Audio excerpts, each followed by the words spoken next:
అనగా ఇప్పుడు ఇప్పుడు మూడోది సత్సంగం ముడింది. నాలుగోది వచ్చి దానికి నేను నేకాన్ని నేను ఏదైనా ఇది నేను చెయ్యబోతే ఈ గుణాన్ని నాకు సరిగా నేను ఫాలో చేయబోతే నాకు ఏం దండనే నేర్చుకుంటున్నా అటన్ని నేక ఇచ్చేది ప్రాయచితం దండన ఇచ్చేది. నాలుగోది వచ్చి గిఫ్ట్ ఇచ్చుకునేది. అంజాది నేకాని దండనే గిఫ్ట్ రెండు నేను ఒకేదిలోనే వేసుకుంటా.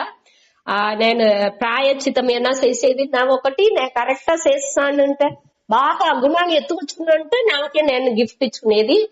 సరిగా ఎత్తు రాకపోతే నానే నాకు దండన ఇచ్చుకునేది. ఇది 4. అంజాది వచ్చి సంకల్పం.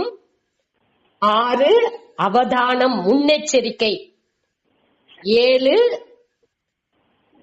ఇంకొక వేరే వేరే గుణాలని నేను ఎత్తుకొచ్చుకునేది. దానికి ఉదవిగా వేరే గుణాలని సహాయ అన్వేషణం ఇంకొక గుణాలని హెల్ప్ గా ఎత్తుకొచ్చుకునేది. அடுத்து 8வது ప్రతిపక్ష భావన.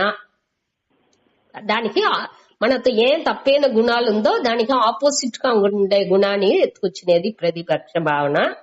9 వాల్యూ మెడిటేషన్ தியானம் குண தியானம். அடுத்து 10வது ప్రార్థனை. దీని ఇంకోతర அடுத்த క్లాస్లో లైట్ వస్తుంది. నమస్కారం. ఇంత ముడుచుకుంటా టైం అని. ఓం పూర్ణమద పూర్ణమిదం పూర్ణాత్ పూర్ణముదచ్యతే పూర్ణస్య పూర్ణమాదాయ పూర్ణమేవావశిష్యతే. ఓం శాంతి శాంతి శాంతి. శ్రీ గురుభ్యో నమః.